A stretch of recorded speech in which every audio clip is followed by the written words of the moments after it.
तुम्ही म्हणले तसं ते चारा बी भरपूर खाली, शेण बी असं बारीक लोण्यासारखं व्हालंय. बरोबर साहेब ताईनं आज मुदाम एकादशीचा म्हणले महाराज दूध वाढलं त्याचा खवा केला म्हणजे अन्नाला पण बोलिल ते पण अन्नाला काम आल्यामुळे अन्न लातूरला गेली. तर आज दिनांक आहे 10 जानेवारी 2025.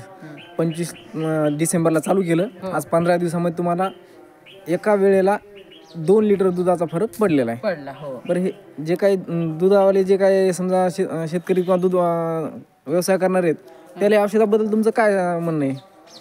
म्हणजे औषध कसं आहे? औषध एकदम नंबर 1 आहे. जसं तोंड इकडे फिरवा बाटल तर ते नाव दिसू द्या असं. ठोंबरे ताईला असं वाटत होतं महाराज काय मी म्हणत होते सदावी मालकाला म्हणे महाराज कीर्तन भजन सोडून शिनी उगवते औषध इकीत हिंडत येत.